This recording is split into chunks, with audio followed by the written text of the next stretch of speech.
નમસ્કાર મિત્રો, હું રાજેશ ભાસ્કર આપ સૌનું યુટ્યુબમાં આપણી આ ચેનલ પર સ્વાગત કરું છું.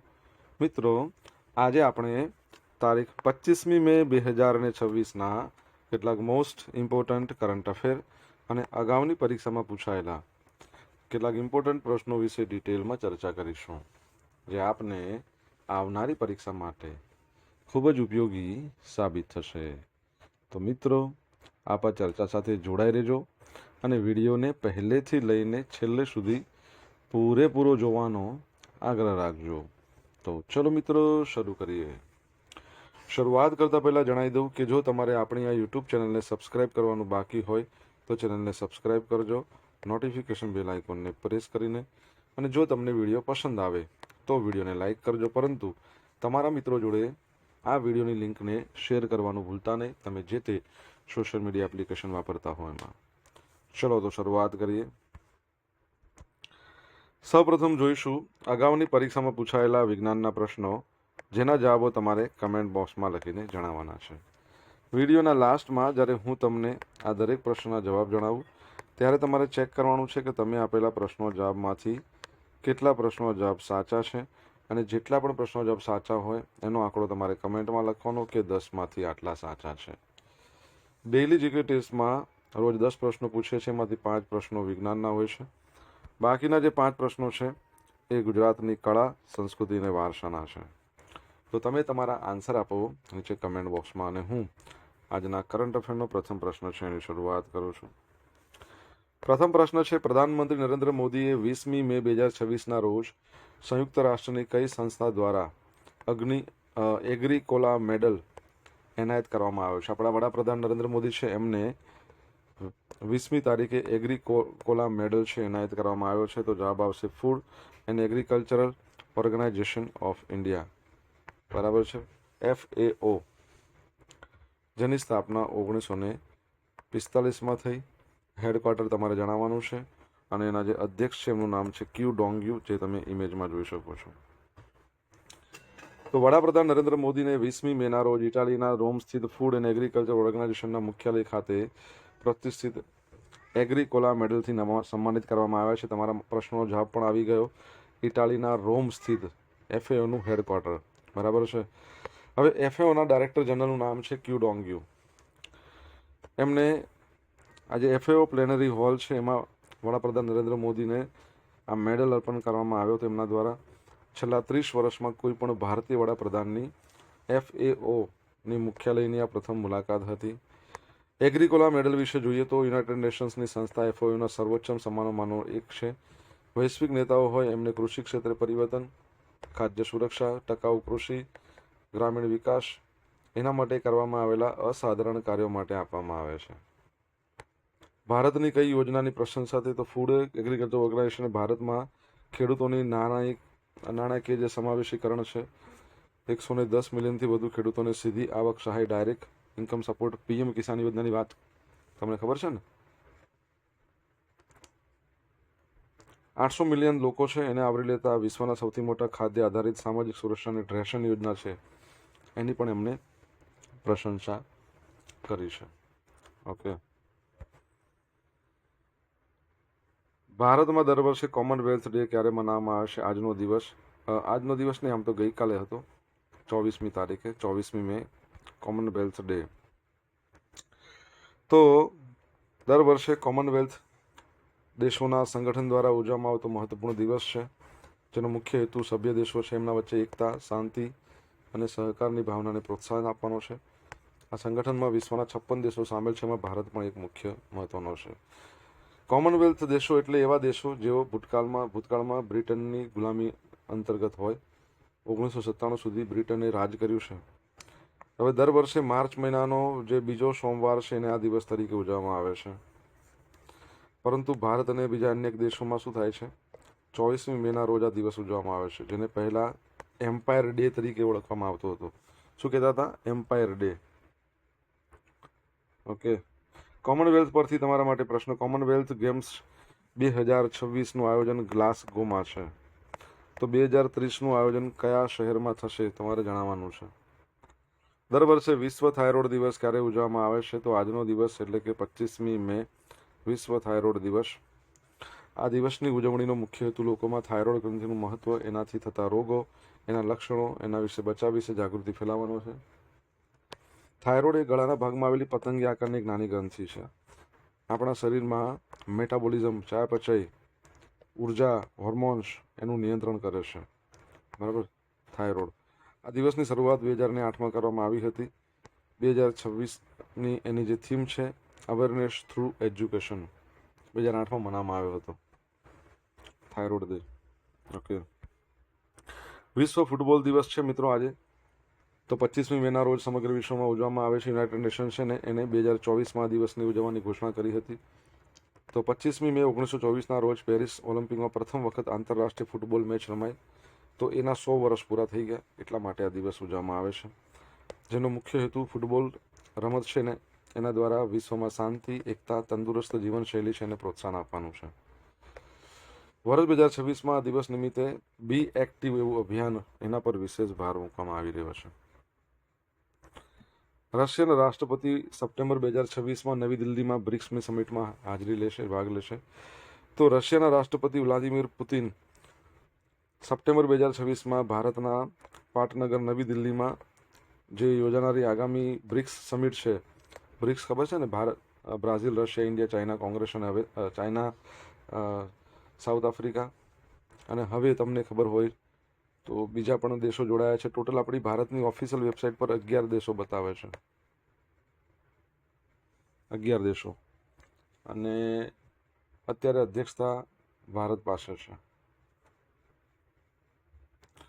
સમિટનું આયોજનની વાત કરીએ જો હવે આમાં કેવું છે, ક્રેમલિન એટલે કે રશિયન રાષ્ટ્રપતિ ભવન છે એના દ્વારા આ બાબતની સત્તાવાર પુષ્ટિ કરવામાં આવી. ભારત ચાલુ વર્ષે આ મહત્વપૂર્ણ રાષ્ટ્રીય આંતરરાષ્ટ્રીય રાજદારી બેઠકની યજમાની કરી રહ્યું છે. તમને ખબર છે આપણા શેરપા કોણ છે?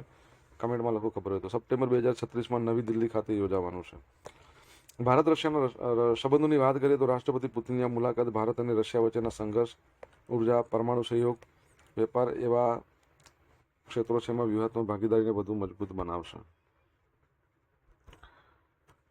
મિત્રો વિડીયો પસંદ આવ્યો હોય, ભણવાની મજા આવી હોય તો વિડીયોને લાઇક કરો, તમારા મિત્રો વિડીયોને શેર કરો. આપણી બંને યુટ્યુબ ચેનલ રાજેશ ભાસ્કરને સબસ્ક્રાઇબ કરો હોય તો સબસ્ક્રાઇબ કરી લો. બાકી હોય તો નોટિફિકેશન બેલ આઇકોનને પ્રેસ કરીને. જો તમારે ડેલી કરંટ અફેરની પીડીએફ જોઈતી હોય તો આપણી ટેલિગ્રામ ચેનલમાં જોવા મળશે. તમને ત્યાં પોલ્સ પણ રમવા મળશે. ચંદ્રયાન 3 મિશનને તાજેતરમાં કઈ સંસ્થા દ્વારા 2026 ગોડાર્ડ એસ્ટ્રોનોટિકલ એવોર્ડ આપવામાં આવ્યો છે? તો American Institute of Aeronautics and એસ્ટ્રોનોટિક્સ.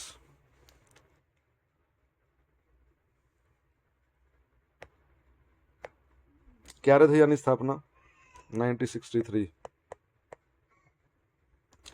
Daniel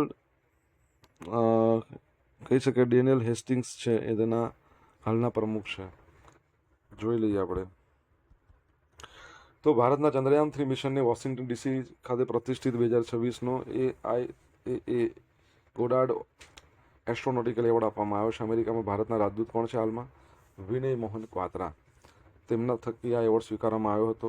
શા માટે એવોર્ડ મળ્યો છે? તો ઐતિહાસિક સિદ્ધિ એવી છે ભારતની કે ચંદ્રના દક્ષિણ ધ્રુવ પર સફળ સોફ્ટ લેન્ડિંગ કર્યું છે. આવું કરનાર વિશ્વનો પ્રથમ દેશ. બીજું, ચંદ્રયાન 3 છે એ ચંદ્રની માટીમાં જરૂરી રાસાયણિક તત્વો અને પાણીનો બરફ એની પુષ્ટિ કરશે. દક્ષિણ ધ્રુવની વાત કરીએ તો શા માટે અગત્યની છે? તમારા માટે એક પહેલા પ્રશ્ન જોઈ લો. 2025માં આપણે 2025 ક્યાં, ચલો તમને એવું કહી શકાય કે ચંદ્રયાન 5 જે યોજાવાનો છે, કયા દેશની મદદ આપણે લીધી છે એમાં? ચંદ્રનો જે દક્ષિણ ભાગ છે ને, દક્ષિણ ધ્રુવ, એ ભવિષ્યના અવકાશ મિશન માટે ખૂબ કિંમતી છે.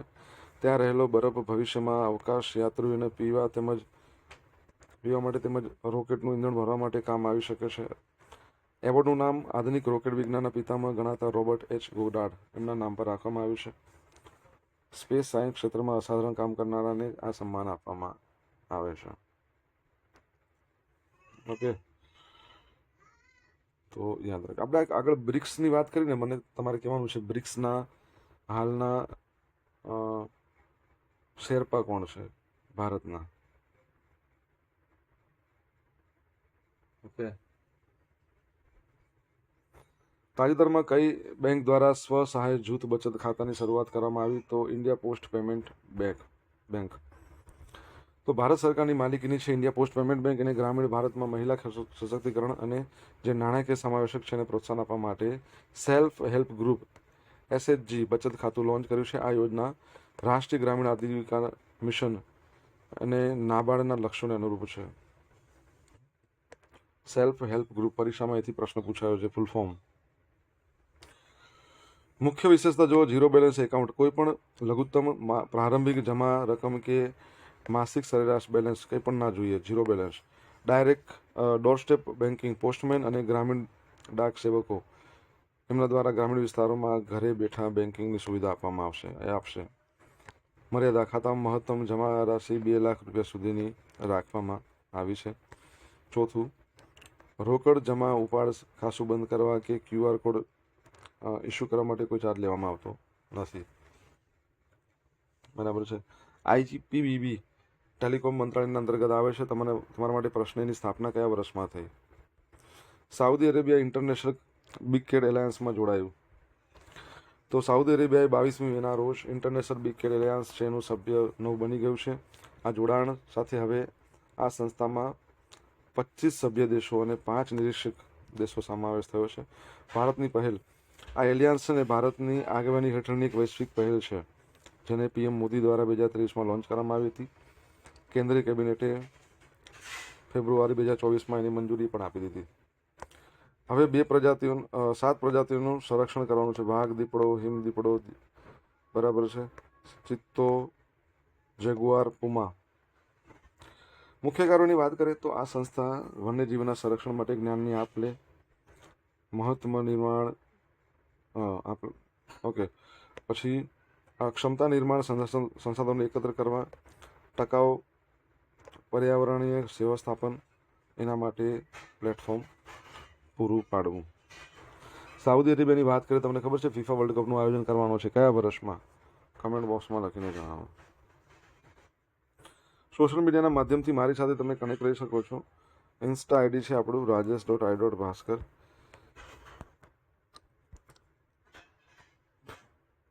ફેસબુક ID છે RI ભાસ્કર. અને ટેલિગ્રામ ચેનલની વાત કરીએ તો આ પ્રમાણે લોગો જોવા મળશે, રાજેશ ભાસ્કર જોવા મળશે. તમે સબસ્ક્રાઈબ કરી શકો છો. અને ભણવાની મજા આવી તો વિડીયોને લાઇક કરો, તમારા મિત્રો જોડે વિડીયો લિંકને શેર કરો. આપણી બંને યુટ્યુબ ચેનલ રાજેશ ભાસ્કરને સબસ્ક્રાઈબ કરવાનું બાકી હોય તો સબસ્ક્રાઈબ કરજો. નોટિફિકેશન બેલ આઇકોનને પ્રેસ કરીને. મે 2026માં કયા દેશમાં ભારતીય ક્રૂ યુદ્ધ વિમાન છે ઇન્ડિયન વોર મેમોરિયલ એનું ઉદ્ઘાટન કરવામાં આવ્યું? તો જવાબ આવશે દક્ષિણ કોરિયા. તો ભારતના સંરક્ષણ ક્ષેત્રે રાજનાથ સિંહે 21મી મેના રોજ દક્ષિણ કોરિયાના સિઓલ નજીક આવેલું છે ઇમજિન પાર્ક ત્યાં ઇન્ડિયન વોર મેમોરિયલ ભારતીય યુદ્ધ સ્મારકનું ઉદ્ઘાટન કર્યું છે. આ સ્મારક કોરિયન યુદ્ધની 75મી વર્ષગાંઠ નિમિત્તે કરવામાં આવ્યું છે. મેરૂન એન્જલ્સ આ સ્મારક છે ને એની અંદર કોરિયન યુદ્ધ 1950થી 53 ચાલ્યું. એ દરમિયાન ભારતીય સેન્ટ્રલની 60 પેરાફિલ્ડ એમ્બ્યુલન્સ દ્વારા એમનો અપ્રતિમ યોગદાન છે ને સન્માનિત થયું. તમને ખબર હોય તો એક દેશ છે આપણે ભણ્યા હતા જ્યાં બર્સા મેમોરિયલ એકચ્યુઅલી કોમનવેલ્થ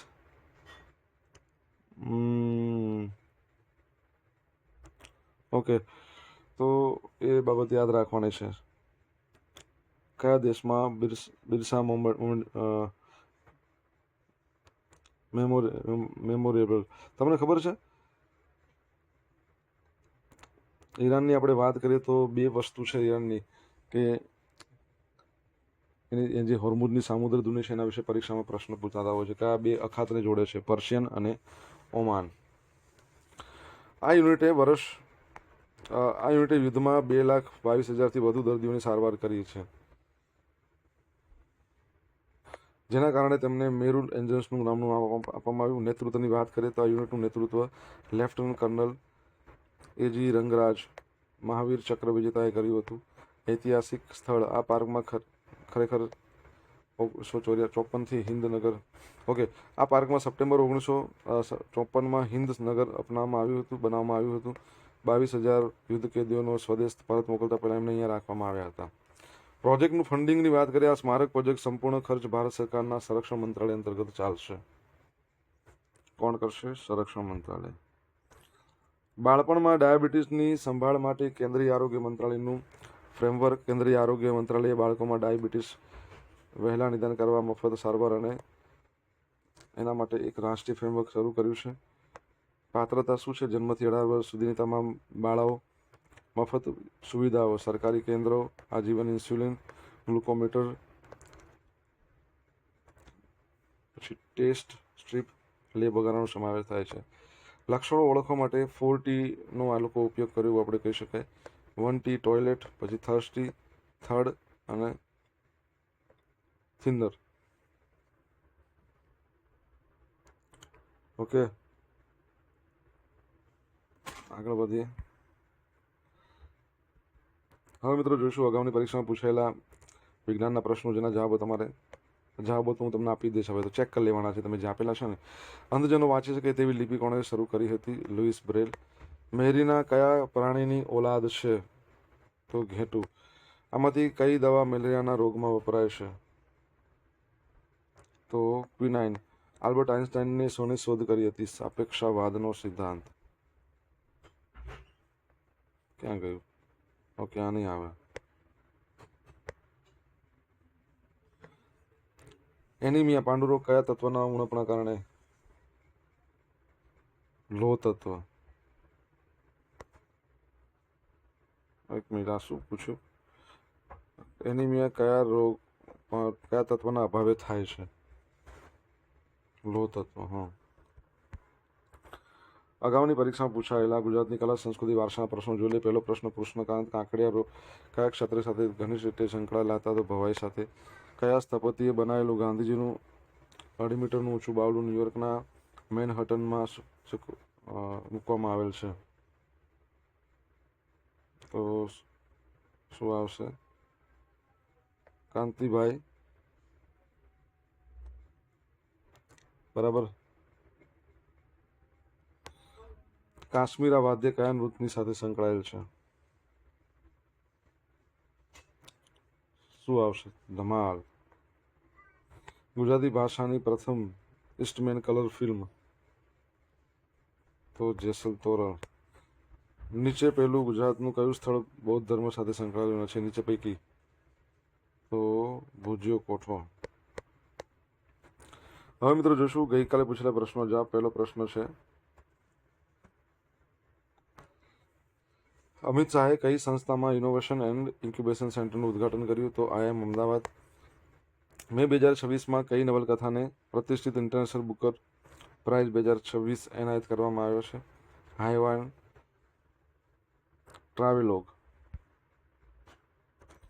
હવે મિત્રો આજે પૂછેલા પ્રશ્નો જવાબ જોઈ લઈએ. પહેલો પ્રશ્ન પૂછ્યો હતો, ફૂડ એગ્રીકલ્ચર ઓર્ગેનાઇઝેશન હેડક્વાર્ટર ક્યાં છે? રોમમાં, ઇટાલીના. સેકન્ડ નંબરનો પ્રશ્ન, કોમનવેલ્થ ગેમ્સ 2026 ગ્લાસ્કો યોજાશે. બરાબર છે. 2030 ક્યાં યોજાશે? આવો પ્રશ્ન હતો ને, અમદાવાદમાં. ચોથા નંબરનો પ્રશ્ન, ફૂટબોલની સૌથી વધારે ગોલ કોણે કર્યા છે? રોનાલ્ડો. વિશ્વમાં સૌથી વધારે. ચોથા નંબરનો પ્રશ્ન શું હતો? બ્રિક્સના શેરપા કોણ છે? સુધાકર દલેલા. પાંચમા નંબરનો પ્રશ્ન, ફીફા વર્લ્ડ કપ, એ જ હતું ને, ફીફા વર્લ્ડ કપ છે હવે સાઉદી અરેબિયામાં યોજાવાનું છે 2034માં. છઠ્ઠા નંબરનો પ્રશ્ન, AIAA એની આપણે વાત કરી હતી કે એમાં નથી વાત કરી, આપણે ચંદ્રયાનની વાત કરી હતી. જો ચંદ્રયાન 5 છે ને, જાક્સા છે ને જાપાનની, એની જોડે આપણે કરાર કર્યા છે એના માટે. છઠ્ઠા નંબરનો પ્રશ્ન, IPPB એની સ્થાપના ક્યારે થઈ? 2010માં. આઠમા નંબરનો પ્રશ્ન, સાઉદી અરેબિયા છે ને એ વર્ષ 2030માં, ક્યારે? 2030માં ગટરનું આયોજન કરશે, એવું કહી શકાય.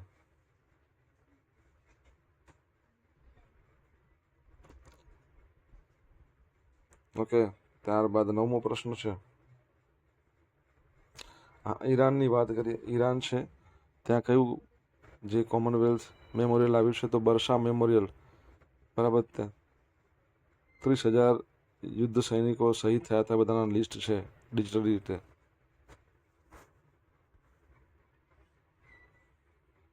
વિશ્વ ડાયાબિટીસ દિવસ 14 નવેમ્બર, યાદ રાખજો. ગઈકાલના કરંટ અફેરમાંથી પૂછેલા કેટલાક ઇમ્પોર્ટન્ટ પ્રશ્નો જોઈ લે, જેના જવાબો તમારે કમેન્ટમાં લખવાના છે. તો પહેલો પ્રશ્ન છે, પ્રાથમિક તબક્કે અટલવાડી યોજનાનો લાભ મેળવવા માટે ગામની વસ્તી કેટલી હોવી જરૂરી છે?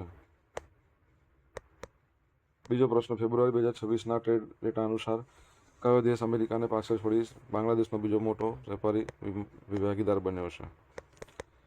તો જવાબ આવડે તો કમેન્ટમાં લખજો. આ હતા આજના દિવસના કેટલાક મોસ્ટ ઇમ્પોર્ટન્ટ કરંટ અફેરના અગાઉની પરીક્ષામાં પૂછાયેલા કેટલાક ઇમ્પોર્ટન્ટ પ્રશ્નો એના જવાબોની સાથે. આશા રાખું બધાને ભણવાની મજા આવી. મજા આવી વિડીયોને લાઈક કરો, તમારા મિત્રો વિડીયો લિંકને શેર કરો. આપણી બંને યુટ્યુબ ચેનલ રાજેશ ભાસ્કરને સબસ્ક્રાઈબ કરવાની બાકી હોય તો સબસ્ક્રાઈબ કરો, નોટિફિકેશન બેલ આઇકોનને પ્રેસ કરીને. તો મિત્રો thank you so much for watching this video. Have a nice day. જય હિન્દ, જય ભારત, જય ગરવી ગુજરાત.